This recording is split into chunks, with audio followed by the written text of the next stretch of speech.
Hello everyone, and here we are again, another episode of Ports and Lucie Talks, and here we are with Congressman Byron Donalds, running for governor of Florida. Thank you so much for being today with us. Oh, it's my pleasure to be here. Thanks for doing this. This is cool. Absolutely. We're thrilled to have you with us. All right, so we want to share about your vision, but we're going to start with your story that begins at 17 years old. Stepping up a Great Home bus with a trunk full of clothes, no family, no connection, just Florida in front of you, right? That's correct.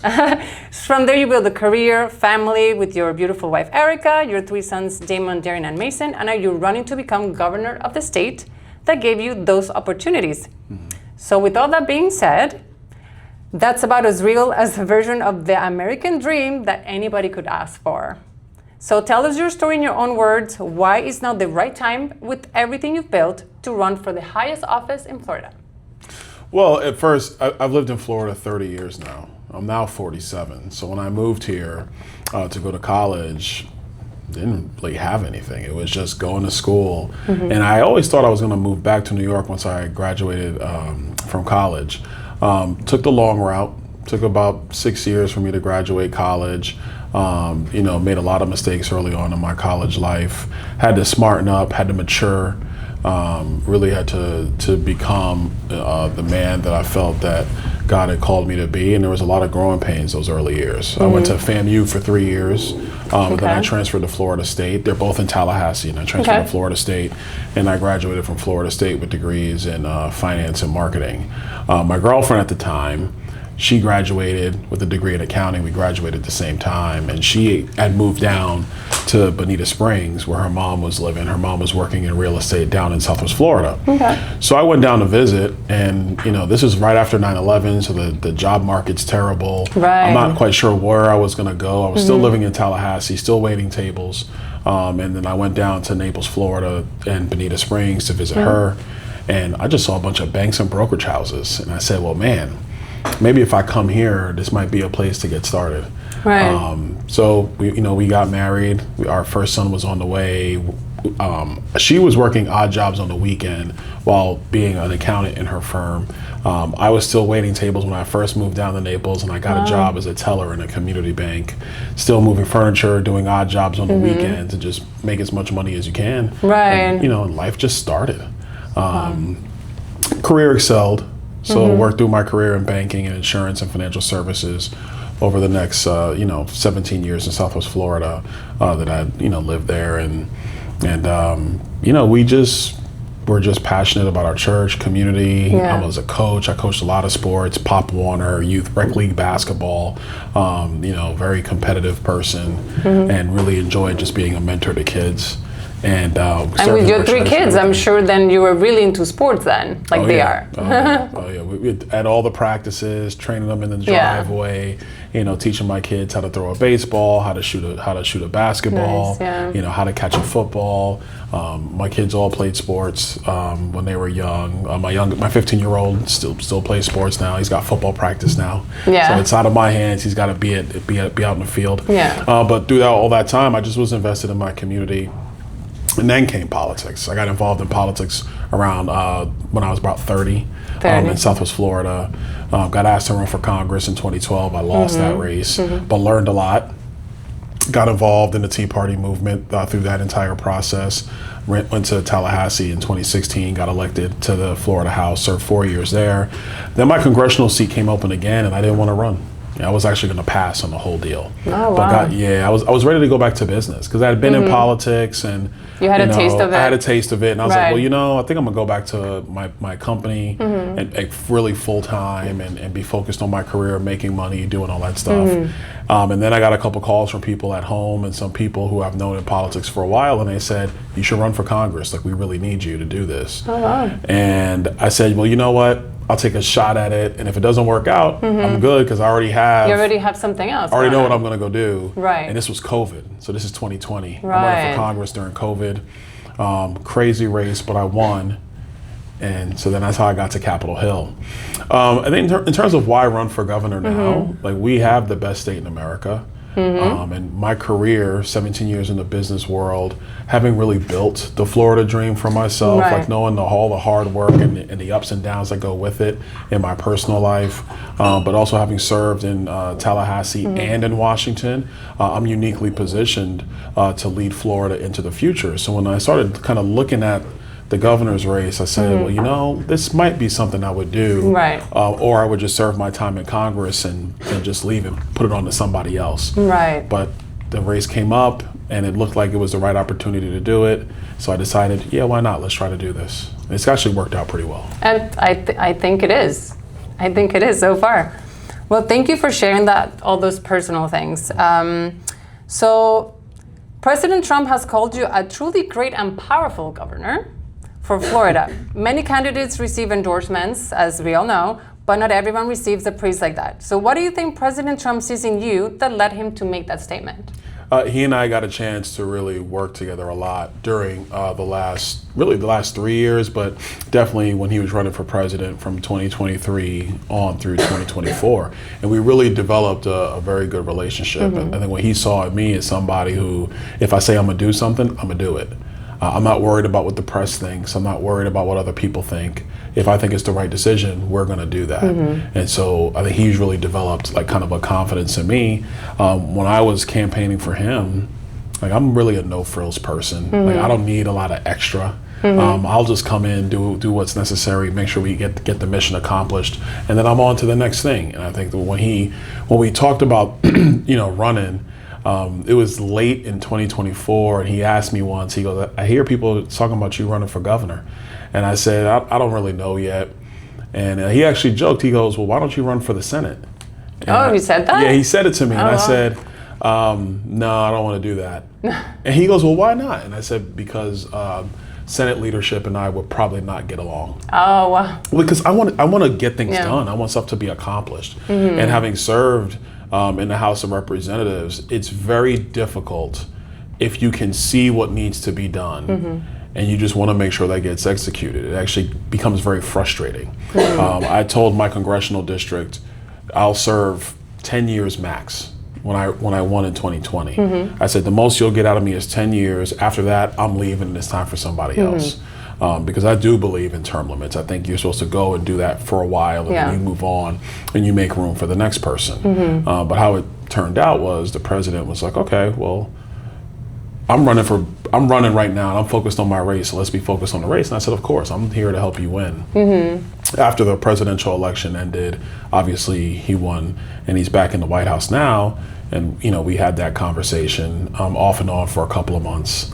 And then one day, he just called you up and he said, this is it. Well, what happened was, I had asked him for his endorsement, but you just never know when it was coming, because it's on him. It's on his time, and it's his endorsement. He's going to do it when he thinks is best. And of course, you're asking him for something, so of course it's on his timetable. I was doing an event for another member of Congress, and it was in Naples. And I'm in Naples, we're doing this event, and we're in this reception room, and I'm up at the front, and my phone just keeps ringing, like my watch keeps buzzing, and I'm like, what is going on? Like I'm in this event with somebody else. I'm ignoring phone calls and sending everything to voicemail, and then my phone rings. And now my phone only rings for two people. One is my son, my son that's in college. It rings for him because I told him, like, listen, you're away at college, first time, away from home. I don't care what time of the day it is, what time of the night it is. If you need something, call me. So his number always rings. The other person is the president, because he'll call at any given time. So it was one or the other. And so I was like, it's either my son or the president. And I looked at my watch and I could see 47. And I'm like, oh, it's the president. So I kind of went into the corner and I answered the phone and I said, hey, Mr. President, like, well, good to hear from you. What's going on? And he goes, Byron, I did a great thing. Let me tell you what I did. And he read to me the tweet that he had put out. And I just thanked him. I thanked him for his support and for his belief in me to be able to lead Florida into the future. And then he also said something. He goes, people think that when they get my endorsement, that's the end. He goes, no, that's the beginning. Now you got to go work incredibly hard to earn the vote. And so we've been doing that for the last 18 months. And election day is August 18th. Yep, it's coming. And we look very good to be able to become the Republican nominee for governor. All right. Thank you for sharing that. That was great. All right, about your vision. If you're elected governor, what are the 3 biggest changes that Floridians would notice after your 4 years of your administration? Like, how would you measure whether you've been successful? That's a great question. I think the first way is, have we modernized our government? Like, most people don't know that many of Florida's agencies are still running on MS-DOS prompt. Like, these are old, antiquated systems that have been around for a long time. A lot of it's because a lot of staff and bureaucracy are accustomed to those systems. They don't want to see changes. Right. We want a government that's responsible to the needs of Floridians. Not scared of change. And not scared of change. You got to be willing to update the way you do your business so government can frankly move at the speed of business. The second one is around permitting. We want to bring real permitting reform to the state of Florida. So much is talked about with affordability. Everybody's talking about it. We want to make sure things are more affordable. Absolutely. Well, 30% of the cost of a new home in America is government costs. The costs of commercial centers, roads that need to be built. We have government taking their processes, they're taking way too long. They're not doing their work efficiently, and all it's doing is increasing the cost of construction, which is borne by the people of Florida. Right. The people of Florida are the ones that pay for this, not government officials, not even the contractors or the developers. The people pay for that. So we want to streamline permitting to drive down construction costs in our state. We think that can directly impact young families trying to get a home for the first time, because if it's now cheaper to build a new home, well, what does that do to the cost of existing homes? Right. You know, like, you're not going to see a situation where the cost of a new car is cheaper than the cost of a used car, right? Because all will happen is it'll actually push down the market value of used cars. So we think that's a way to help young people be able to get in the game. The last thing, insurance. The governor did great work on tort reform a couple of years ago. Some of the work is now starting to really pan out in our insurance markets. We have a lot of insurance companies. We anticipate this year are going to start requesting rate reductions in Florida. But there's more that we can do. When I was in the Florida House, I chaired the Insurance and Banking Subcommittee. We want to reform some of the regulatory parts of Florida's insurance market, and we believe what that will do is push down insurance costs in our state another 20 to 25%. That's actually, I had that coming. One of the questions, like, what's the percentage we could be looking at? About 20 to 25%. And that directly impacts, obviously, the people of Florida. We just want to make sure that families in our state can continue to afford the Florida dream that they've come to know and love. And we think if we can accomplish that, and we can definitely accomplish that by the end of my first term, then we will have seen a resounding success for the people of Florida. Absolutely. First-time home buyers, like new families, they're having a really hard time. But even seniors on fixed income. We got a lot of seniors in our state. Oh, yeah, absolutely. They came here, they for at some point over the last 10, 20, 30 years, and they've been watching those insurance bills have been going up every single year. Some of them have paid off their home. Some of them are still paying off their home. A lot of them are. That's right. They know about principal and interest. What they never knew was that taxes and insurance was going to get so high. Right. And it's pricing them out. So we have a responsibility to reform that system, to push down costs for seniors who, call Florida home, and even for young people who are trying to build their life here in Florida. Right. But how are you able to do that? Like, how would that play out? Like, what's the plan to actually make that? Oh, there's actually a couple of things. One, it's called the Florida Catastrophe Fund. It's been in place since Hurricane Andrew in 1992. There's a rapid cash buildup portion of the Florida Catastrophe Fund. Instead of just making it just be a direct conduit of premiums plus a 25% kicker on top of the premiums that insurance companies pay into the CAT fund, we want to change the additional 25% either to have it be a formula so that when times are tough, it'll be 25. But when times are good, like now, there's about $12 billion in the CAT fund. Times like now, that cash buildup factor, the kicker, should almost be zero or very, very minimal. That kicker comes directly out of the pocket of the people of Florida. So we want to make that regulatory change. We can do that in year one. We want to expand My Safe Florida so that we make sure that homes that were really constructed prior to Hurricane Andrew in 92, a lot of them in South Florida. These are older homes. They were kind of built somewhere between the 60s and in the 90s, Yeah. like that group of homes Yeah, that are here in absolutely. our state, we want to make sure that they have the additional work done to them to be able to withstand Right. hurricane force winds. Oh, yeah. That actually pushes down their insurance costs. We are looking at a reinsurance band in Florida's capital stack. So that way insurance companies can actually be able to get reinsurance on a temporary basis under Florida's umbrella.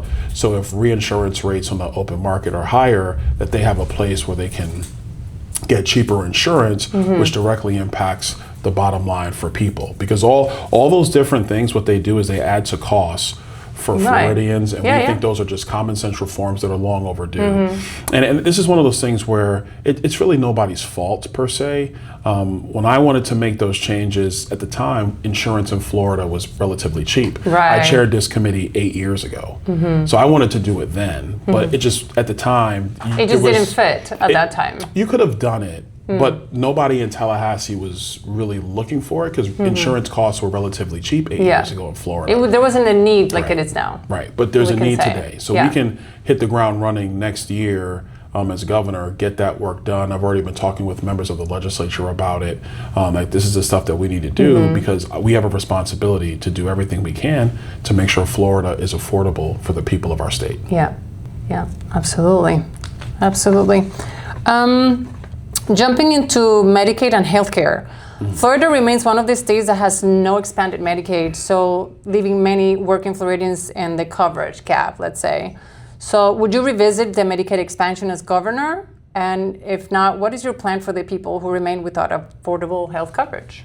First of all, no, we're not going to expand Medicaid. Okay. And let's be very clear, Florida made the right decision.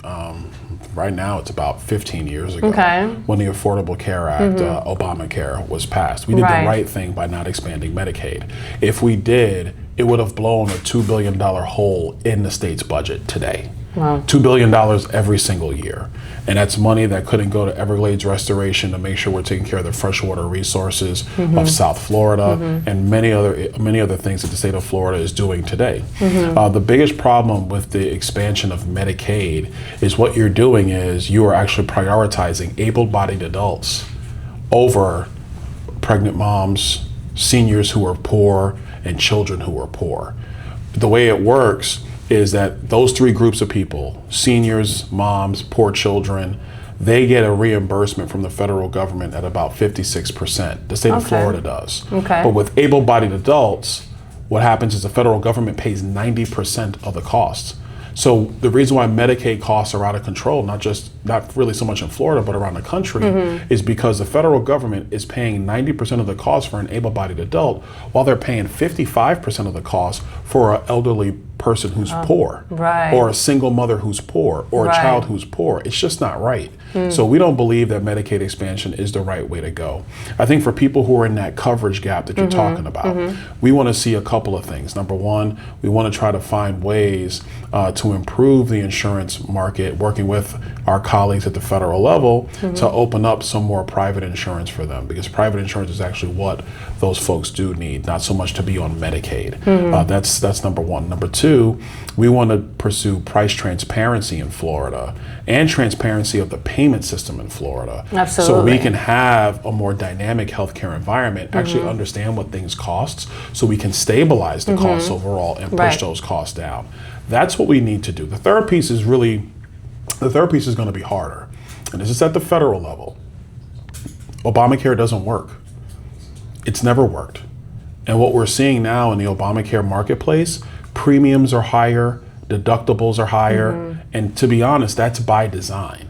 When they were creating Obamacare, what they wanted to do was create what was called the public option. And people can go back on YouTube and find Democrats talking about this public option that they wanted so bad. The purpose of the public option was to create a government-run option that would undercut private insurance, so that as the years went by and private insurance got more expensive because of the regulatory burden Right. by Obamacare, the politicians could say, see, these greedy insurance companies don't know what they're doing. We need Medicaid for all, or we need Medicare for all, which, by the way, that's what Bernie Sanders is pushing today. That's what AOC is pushing today. That's what Zohran Mamdani is pushing today. They're pushing Medicaid for all. This was all by design. Obamacare has to be changed. There has to be serious regulatory reforms to that system, if not repealing it altogether, and then having more common sense market-based insurance in the United States of America. That would directly impact Florida, people in that coverage gap that we're talking about, and so many other people. Because here's the truth. We put everybody into Medicaid. Here's what's going to happen at the federal level. The federal budget is going to balloon. Right now, interest is the number 2 line item on the income statement for the federal government. Not the Department of War, not Medicaid, it's interest. The number 1 line item is Medicare, followed by interest, followed by Social Security. Wow. Well, if you put everybody into Medicaid expansion, or you end up doing what the left wants to do, which is Medicaid for all you're going to do is completely blow out the federal budget, and an interest will be the number 1 line item that we're paying as a country. Interest. Yeah. Ask any business owner. If interest is your number 1 line item, you're in trouble. Yeah, You can't finance that long term. Any family, if interest is the number 1 line item you're paying, you're in trouble. Yeah, so we can't go down that road. We need common sense reforms at the federal level, and that actually would open up a market so Florida and others like-minded states like Tennessee, like Texas, we could actually do the right thing on behalf of people who are in this coverage gap. Right. All right. Thank you for sharing that. Is there anything that you would like to share about your vision compared to your opponent, David Jolly? Oh my gosh. There's a lot there. I'm sure there's many things. Yeah. Well, look, I think first of all, David Jolly is a Trojan horse. He's a radical. He's playing like a moderate. He's cosplaying as a moderate, but he's a true radical. He still believes it's okay to, change the gender of kids. Yeah. That's insanity. In Florida, Governor DeSantis and the legislature did the right thing. We banned gender reassignment surgery for minors in this state. Why? Because a young child has to be able to go through puberty. To make those decisions. To make those decisions for themselves as adults. We can't have a situation where you have people in some school or in some state-run medical office are talking to a child, a young girl or a young boy, about how they feel about their gender without their parents knowing. That's what was happening. That is the craziest thing. It happened in Florida. It happened in every other state in the country. You had these school districts, and you had these other people who were going around the backs of families to go to these kids. And Governor DeSantis did the right thing. He put a stop to it. David Jolly wants to undo all that. He wants to allow public schools, and he wants to allow some of the public health establishment to go back to this radicalism of changing gender of kids. That's insanity.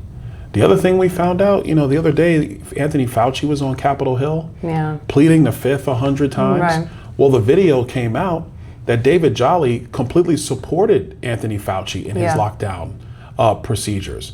And he actually was living in Florida at the start of COVID and took his family to Pennsylvania. While everybody's coming to Florida, he took his family to Pennsylvania, and then he was doing TV interviews criticizing Ron DeSantis for how he led Florida during COVID. Now, we all know that Ron DeSantis was right and Anthony Fauci was wrong. But David Jolly thinks Anthony Fauci was right.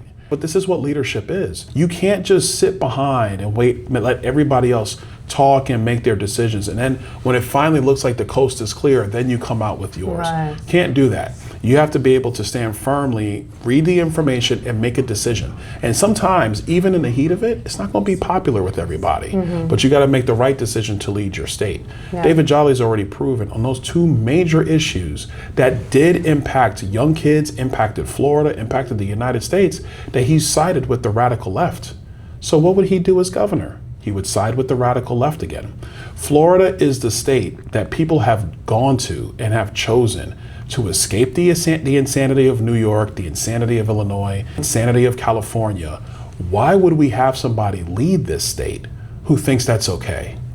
That's the biggest difference between us. And there are so many more. He has an insurance policy that I'll spend some time getting into as the campaign unfolds, which is a radical insurance policy. Would not work for Florida. It would actually bankrupt a lot of Floridians because the cost structure would be out of control. Right. But this is what happens when you're dealing with somebody from the political left, where they talk about these issues, they say things that sound nice, but when you start to look into the details, when you look under the hood, you realize that it's radical policy that makes no sense. This is why I call him a Trojan horse.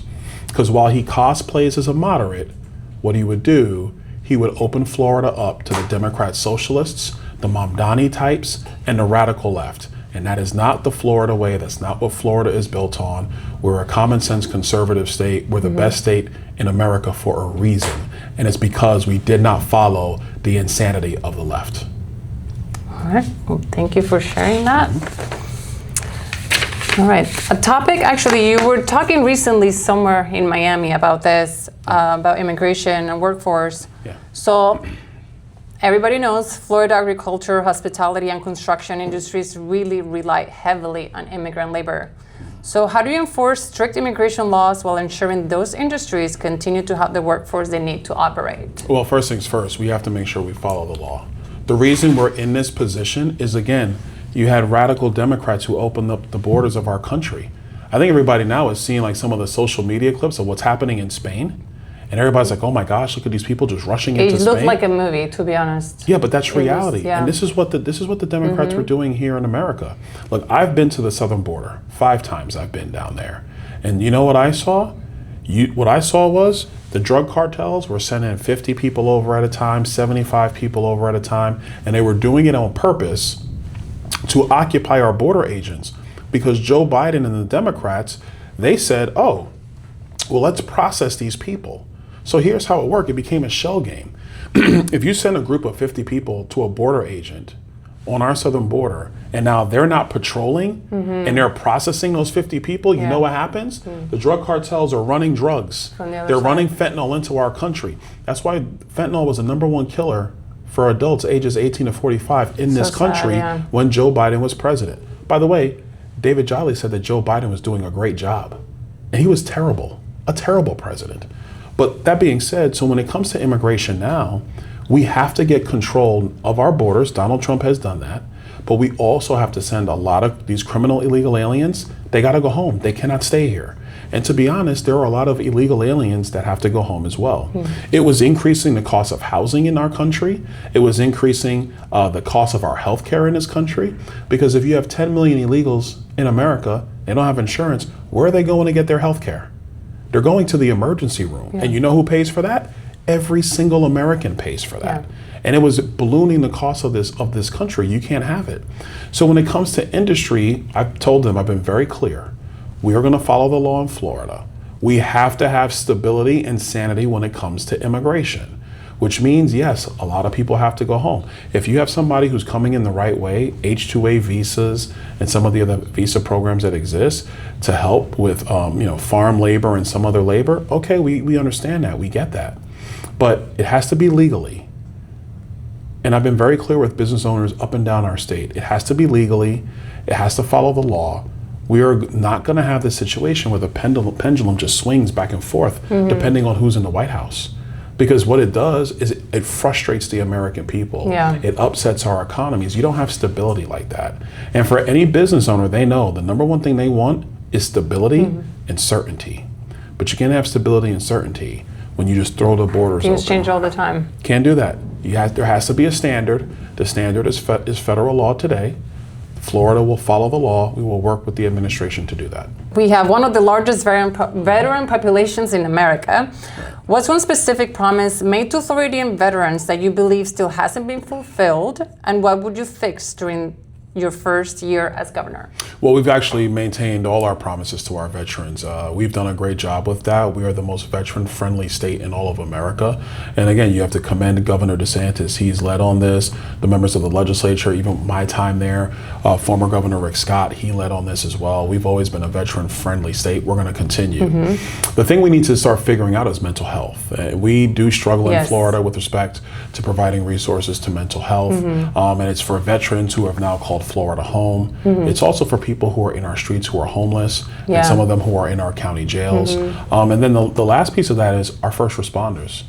You know, our first responders, they go in and out of some of the most horrible situations every single day. And they're expected to just see it To not be affected button by up, not be affected, and go to the next call. Right. Or our first responders, they need mental health therapy and assistance as well. I heard from one of our sheriffs, actually up in Indian River County, Sheriff Flowers, and he talked about how our dispatchers need mental health therapy and treatments available to them because they're on the call. They're taking the call. Yes, yes. And they hear the crazy. It's chaos. And then the chaos and the pain. And then they're expected, once it's handed off, to just shut it off and then pick up the phone and go to the next call. Well, these people who serve our communities, they take that stuff home every single day. It takes a lot. Yes, right. So we want to make sure that they have the mental health therapy and programs available to them. But it starts with our veterans. We have a lot of, unfortunately, there's a lot of veterans who commit suicide. Is there anything new, like a new program or something for the veterans that you guys? It's not so much a new program, it's whether you're going to prioritize the funding. Okay. I know that the last couple of years, the legislature has been starting to do more of that. We actually want to look at mental health in our state top to bottom. I think it's time to reopen some of the mental health state-run facilities. Because that would do a couple things. Number one, for people who are homeless and on drugs, people who are in our county jails and on drugs, what we were really finding is those are mental health issues, not so much addictions not so much addiction. It's really at its core, it's mental health. Right. So let's have a facility to get them out of our county jails and frankly get them off of our streets so they can get the help that they need. If they're using that facility and those programs, it actually loosens up some of the other outpatient systems and fundings for our veterans and for our first responders. And I think that's the path we should be taking. It's a great plan. I like that. All right.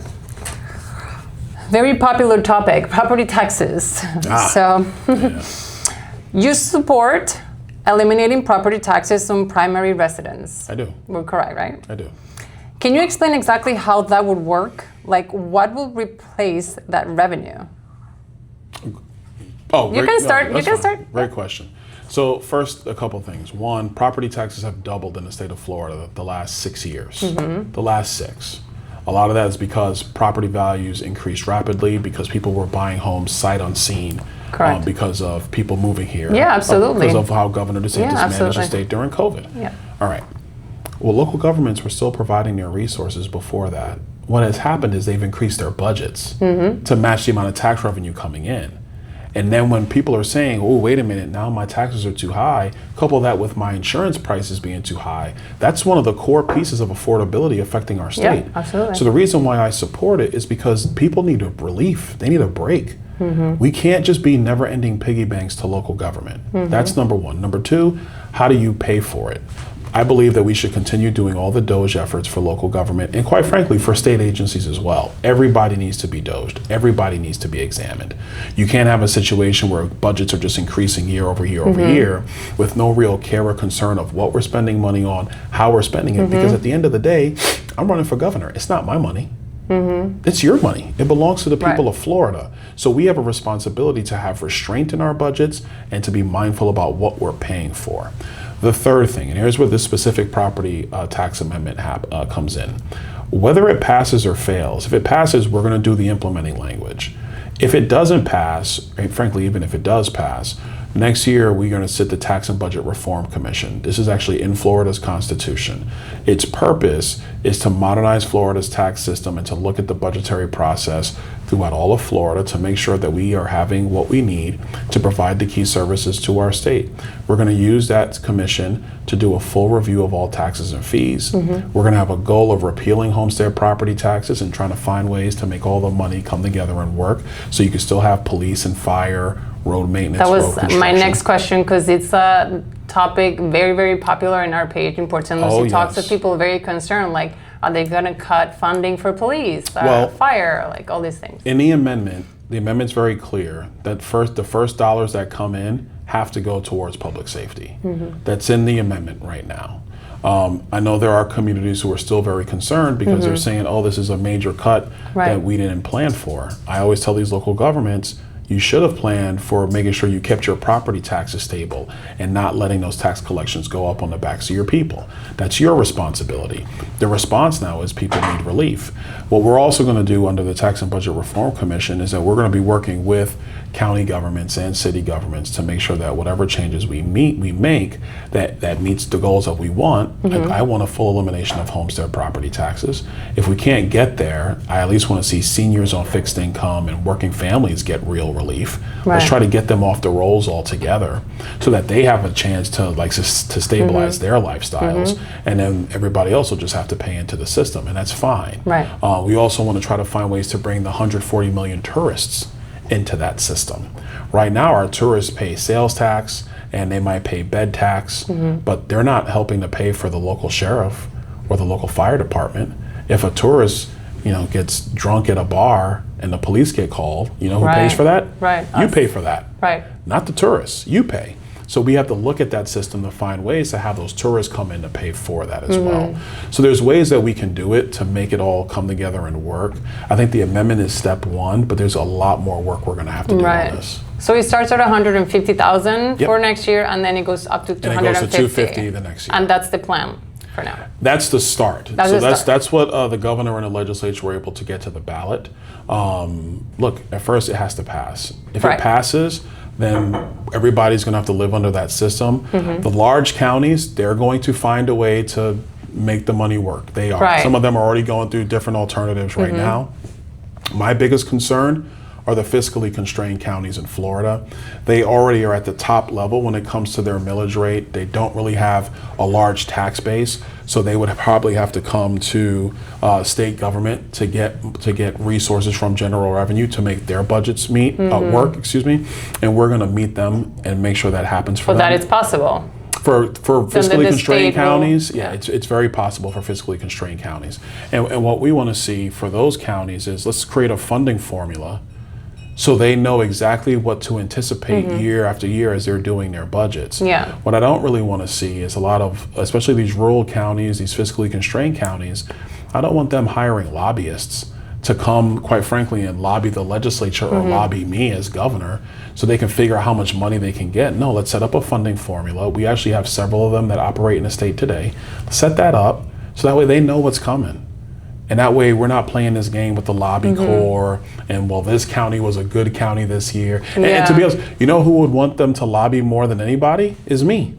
That's a great thing for me because I get to sit there and pick and choose which county I want to give what. I don't think that's the right way to do it. We want to have a consistent funding formula for those fiscally constrained counties so they can plan for their futures. I think the large counties, Miami-Dade, Broward County, Orange County, Palm Beach County, the large counties, they're already looking at solutions of how to manage San Lucie County for sure. In case it passes. But we have to see what the voters do first. I'm going to support it, and I'm voting for it because at its core, I just think that people need relief. Yeah. Not even think, I know. I travel the state more than anybody People else. have spoken, for sure. People have spoken. Very loud and clear relief. about that. So, but we'll see what happens this November on the ballot initiative. But the ballot initiative is not the end of this issue. It's really the beginning. Because after that, then the state, we're really going to have to step up and find all the ways to make sure that local governments are still providing the key resources around public safety and some key services to make sure that they're still providing that. Governor Ron DeSantis remains very popular with many Republicans. Can you name 3 policies where your administration will differ from his? Because I know you are continuing, you've mentioned that you're going to continue a lot of his, rather than simply just continue the ones that he had just started. That will differ from his? Yeah. No, we're going to keep that. Or any stuff new going. ones then. If you're going to continue everything he's doing, is there anything you're adding that maybe he doesn't have yet in place? Well, permitting reform, like I said at the top, we have to add that. We need to modernize that entire system. Let's talk about affordable housing for a minute. We know we need affordable units, but if it takes you 2.5 years to put a shovel in the ground, all you did was increase the cost of the affordable unit. Right. So are we really being effective? Let's talk about what happens post-hurricane.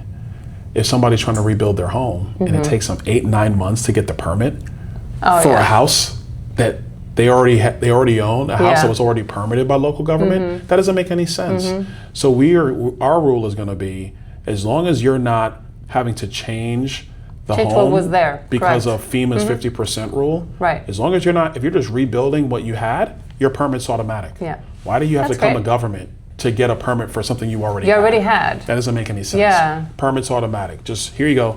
Go take Redo care it, of it. Go rebuild do it. So that's the stuff that we want to do. We made an announcement actually yesterday about the further work we're going to do around Space Florida and making sure that Florida leads the future of the commercial space industry. You're talking about a $2 billion industry. Florida does virtually all of the launches.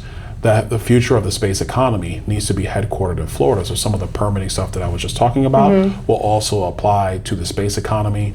We want to find the 10 best sites to make sure that those are ready to be able to be constructed to support that industry. The last one, and this is about education. It's really about the future of our state. And the future success of Florida is not going to be a governor or members of Congress or members of the legislature. It's going to be our kids. You know, their future success is Florida's future success. So in high school, we have our Launchpad initiative. What we want to do is that if you're a kid, junior year, senior year of high school, and you're not going to college, which is about half of our kids in Florida, and you're not going to college, well, why are you in the classroom 5 days a week? Yeah. How about you're in the classroom 4 days a week, and one day you have an internship or an apprenticeship? To get you ready for something. To get you ready for the real world when you graduate high school. So our Launchpad initiative is going to be focused on getting those kids who aren't going to go into the university system. Let's get them credentialed or on the job training or some internship or some apprenticeship. So when they graduate high school, they can walk directly into a job. And not just, and listen, not all two jobs are the same. What we're talking about are real careers. Right. I've talked to a couple auto dealers. The new service techs they're hiring, they're making $80,000 a year. If you talk to contractors, plumbers, they're making over $100,000 a year. Electricians over $100,000 a year. Welders over $100,000 a year. And with all of the new industry coming to Florida, we need people who have those skill sets. And so we want to be able to meet the moment and say, you know what?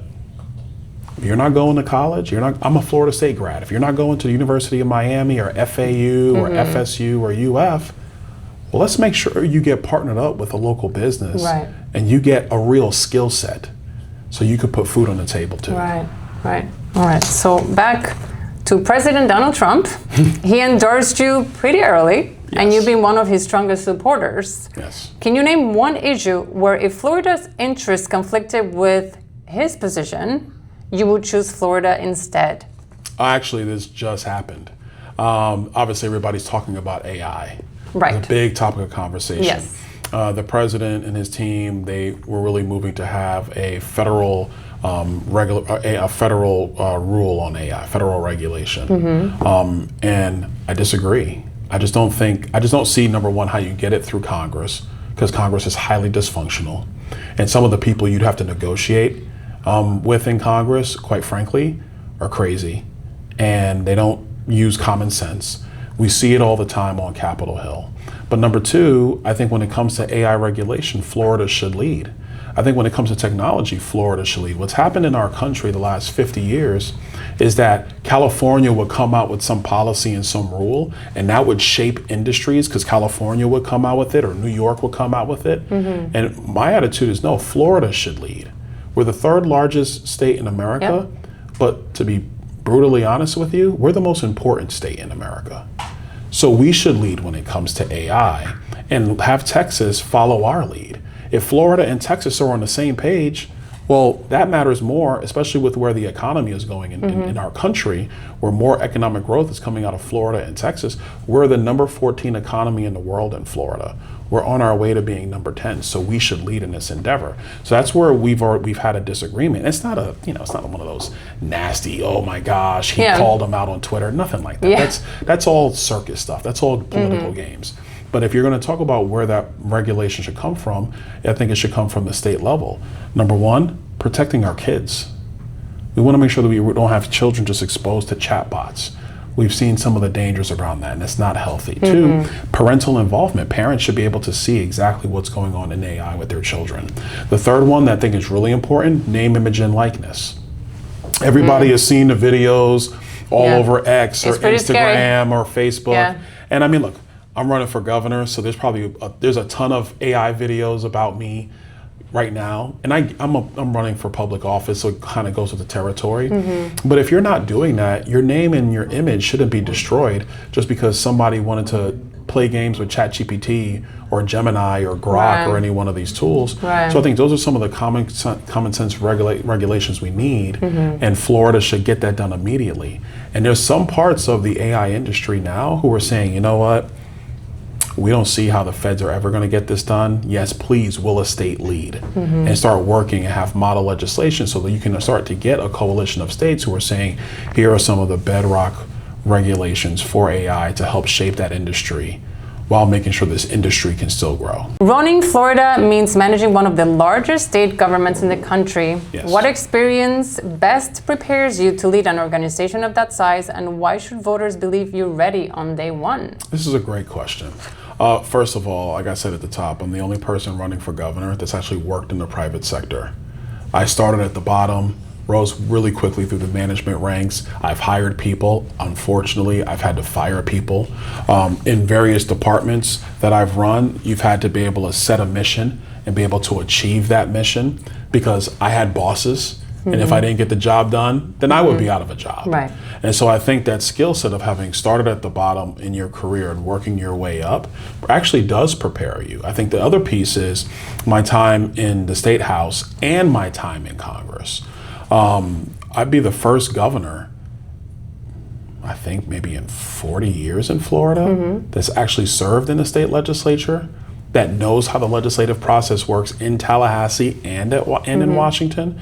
And then in my time in Washington, when it came time to negotiating some of the larger deals that we passed out of the House, I was at that table. Whether it was Speaker McCarthy or Speaker Johnson, I was there in the room. Or whether it was President Trump being at the White House, when we were working through his agenda on one big beautiful bill, it was myself, House leadership, and other members of Congress, usually about 10 to 20 of us that were around that table figuring out how we're going to get the legislation done. And so all those experiences have brought me to this point where now, yes, I'm ready to leave Florida. Because I've seen disaster recovery up close and personal. Hurricane Irma and Hurricane Ian went through my district, both of them. You're on when those storms came through, I'm on the ground every single day, seeing the people of my community. I'll tell you a story. There's Hurricane Ian, and during Hurricane Ian, after that, in the aftermath, everybody knew Fort Myers Beach was devastated. Yeah. There was a little section of Fort Myers off of Fort Myers Beach called Harlem Heights.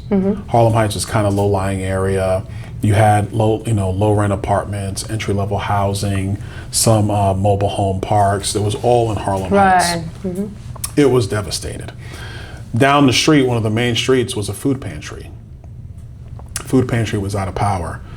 We got a call, and it was from somebody who knew the lady that ran that pantry, and they said, she needs help. Can you find a way to get her a refrigerated truck so that she could take the perishables out of the refrigerator and hold it and keep that stuff to be able to hand out to families who were needing help. Got the call in, immediately got into action. Our team worked. Had the refrigerated truck delivered the next day. Then we went over and made sure that there were people there to assist her to get that food out of the refrigerator into the refrigerated truck. Saved her a bunch of food and money and resources that directly impacted that community. We were setting up drives all over Southwest Florida with nonprofit groups to bring in water and food and clothing. And the other thing we needed after a flood like that, buckets, mops, pine sol, dustpans, because you got to sweep up a bunch of stuff. Stuff is muddy and mucky, and you want to try to be able to clean the inside of the house. We had a bunch of water that was delivered to 2 different sites that we were at.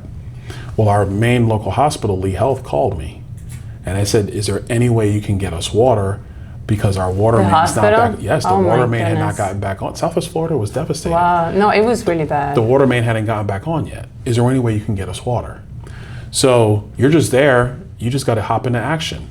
We had a pallet of water that was sitting there that hadn't been opened yet. So I grabbed the box cutter, grabbed 3 guys, we cut the pallet open and just put a bunch of water in the back of my SUV and the back of another pickup truck. We drove that over to Lee Health, and if you've ever seen people offload watermelon, it's like an assembly line. You're just chucking cases of water to get it to Lee Health. So Lee Health had water for their patients.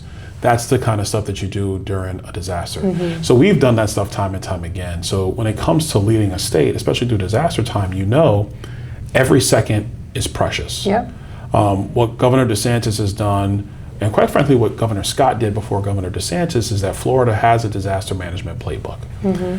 We've improved it every single time a storm has come. We're going to take that same action right away. Oh yeah. One of the things we do in Florida, we pre-position assets now. Water, work crews to get power back on, ice. Ice is a big one post-storm. So we want to make sure that we continue that. And then the other piece we're looking at is how do you help people get back on their feet quickly post-storm? Right. So what are the individual needs that people in their homes are going to need? Having been through so many of these storms, me and my team are already talking about it. I said, we got to get debris out of people's front lawns almost as soon as we can. The one thing that frustrates people more than anything else. I remember the last bad one. It was the mountains. I kept seeing like people posting about it. It was crazy. But what happens is in the commercial centers, the commercial areas, that debris gets picked up first.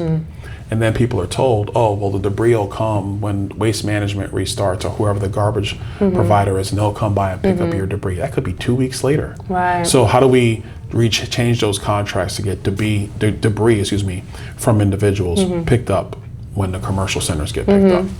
How do you help people start the insurance claims process quickly, get them an adjuster that they need quickly? We're proposing that, because we actually do it already, pre-storm, doing a drone flyover to be able to take the information of what's happening in that area pre-storm. Post-storm, doing the same flyover, so you can quickly see what's damaged and identify the damage. If a homeowner wants to work with the state, it's up to the homeowner. We'll send you the data, and we'll help you get that data to your insurance company.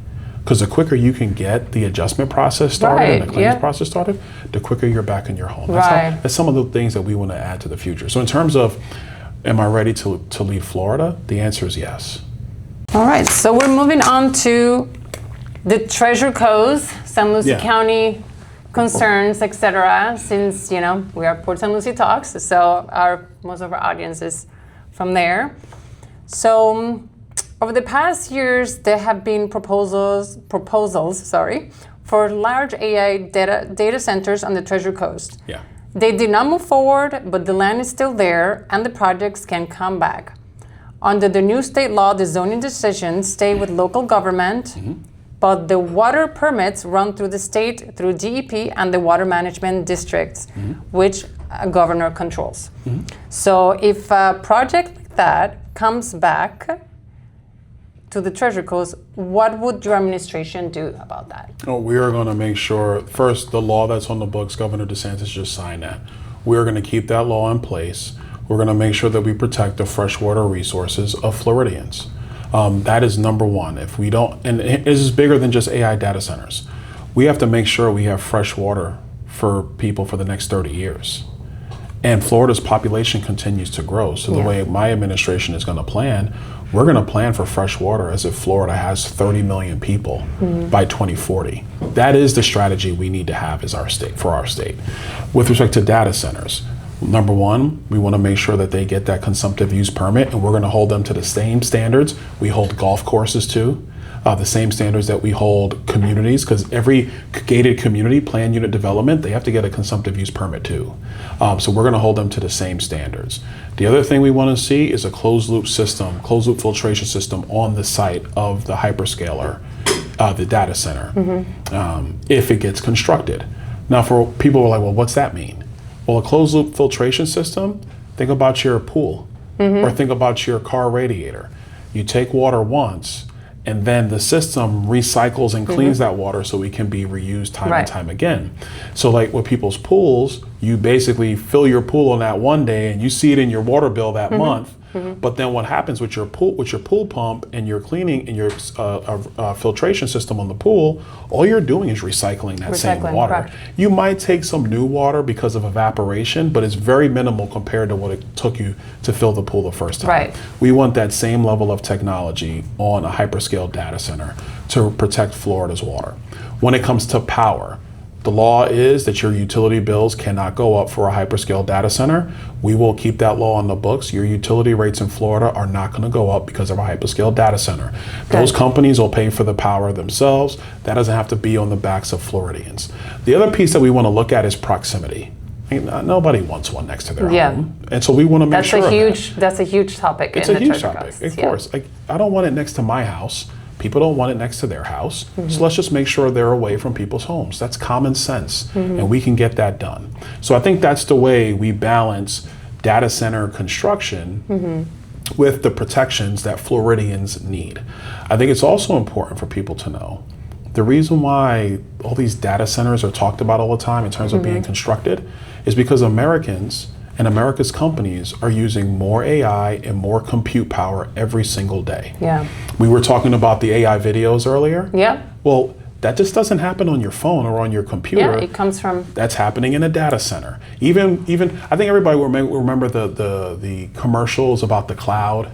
And they were like, you don't have to have big storage on your phone or your laptop anymore. That's somewhere. You can put your photos in the cloud. Well, there was never a cloud. Yeah. The cloud is a data center. The cloud is a data center. Yeah. And so as the more that computing demands increase in our country and increase in Florida, we're going to have to figure out how we're going to store that data. And to be clear, I don't want my data in China. I don't trust the Chinese. I don't want my data in China. So I think there are common sense ways we can protect our resources and protect the pocketbooks of people while making sure we have the computing power that the country does demand. And I make it very simple. If you are in the Amazon marketplace, if you go on Amazon and buy something, you're using AI. If you're on Netflix or Paramount Plus and you're streaming a show, you're using AI. If you're on Google and you use the Google search, it's now Google Gemini. They turned it over to Gemini long ago. Yeah, they did. You're using AI. So people are using AI all the time. Even through most of the companies that they like, Uber's using AI. So many of these companies are using it, so people are using it. And what I found is whether you're pro-AI or anti-AI, you're using AI. You're using it, right. So what we need as a country, and this is what the president is talking about, we need the compute power because we cannot let the Chinese outpace us. There are major strategic, military, national security implications if they do. So we have to protect resources, and we're going to do that in Florida. And I think that's how you balance the risks and the concerns that people have genuine fears are, and their fears are genuine. Yeah, absolutely. And I want to respect them, with also making sure that we have the computing power that we need going forward. Thank you for clearing that, because that's been a very, very well, you know what's frustrating topic about this one? We're in election season. We got politicians all over the place who are being politicians. They're not telling people the details. They're saying, we have some people who are saying, oh, I need a year to study it. No, you don't. What you need to do is take a step, take a beat, have the conversations, read the material, and then make a decision. And so when we hear a lot of people saying, oh, I need a year to study it, you don't need a year to study it. Look at the information today. Even when we talked about water, what people are seeing on YouTube today about data centers, those are the first generation data centers that are mostly in Northern Virginia, where they're sucking water every single day and then spilling the water out the backside when they're done with it. The designs today are far more efficient in water. Some of them don't even use water at all. Some of them are air cooled. And they use a portion of the power generation just to cool the center itself. So they don't use a full gigawatt. They'll use 200 megawatts to cool the center and 800 megawatts to run all the processes. The designs have gotten far more efficient, and I think it's important that we tell the public exactly what's real and what's not, and not play politics on this. Yeah, there needs to be some education on it, I would say, because a lot of the things that you said too, I'm pretty familiar with AI, but a lot of the things you've said also I was not aware of. So that's Definitely for people to make their own decision based on facts. And by the way, local governments, they're still going to control the zoning. We're not going to change that. Right. You know, we don't have a desire to preempt local government, and then the state is just saying, like I saw one AI video about me, said I was going to put an AI data center on the beach. That's not true. Another one said I was going to put it in the Everglades. Not true. Yeah. We're not going to do that. Florida probably can construct, when I say Florida, I mean people can build probably 5 of them total. How big are they? You know, a big mall, like the Aventura Mall? Like in a mall, okay. You think like a big mall. Okay. So it's about 4 to 5 million square feet. Okay. And so when people hear that, they go, oh my gosh. Well, if you go to some of our large malls or our large outlet malls, they're about 4 to 5 million square feet. Yeah. That's what they are. Last one, and this one is also for the Treasure Coast because we are full of communities and HOAs, and you've said that the agency that oversees HOAs and condo association has to be redone, and the Floridians need the real relief from some of the associations. So here in the Treasure Coast, a lot of our residents live under the HOA, like I mentioned before. So what does that reform actually look like, and what would change for a homeowner who feels like the association has too much power over them? So this is something where I want to really lean on homeowners in these associations on. I used to live in a gated community HOA. There's a reason I don't live in a gated community HOA anymore, because to be blunt, I didn't want to deal with the condo. Like, I'm good. Didn't want to deal with them. Really just wanted autonomy over my house. And I think that's what all Floridians want. I think the bigger concern is some of the communities are still taking the assessments, but you know, the homeowners are not seeing value in that assessments. The clubhouse hasn't been kept up, the pool's not been kept up, but it seems like the assessments keep getting higher, keep going up, but for what actual value? And I think that's a core of it. But for those reforms, I know there was a legislation proposal on that last year in Tallahassee. I think it moved in the House, but it didn't move in the Senate. So I really want to sit down and study that one. I don't want to come in and say, well, we're going to do this and do that. There's nothing specific that's in place yet for those. There's nothing specific in place right now. There's a handful of members in the legislature who have been studying this, and so we're going to work with them, but also hear from the people of Florida about what they want to do with this. When it comes to condo associations, this is one's going to be a little bit trickier because a condo is a self-contained building. If you live on the 11th floor and somebody's throwing a party on the 12th, right now under the condo association rules, they're not allowed to do that past a certain time, depending on the building you're in.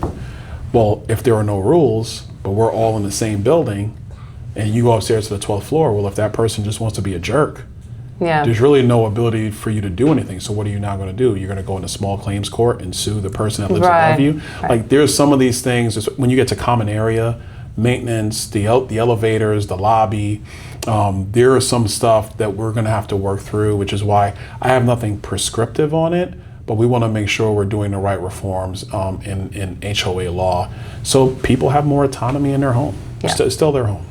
Absolutely. Well, this concludes our time here at this episode of Ports and Lucie Talks. Thank you so much for your time with us today, and thank you for the viewers. I hope you enjoy the interview, and we'll see you on the next episode of Ports and Lucie Talks. Thank you. Thank you so much.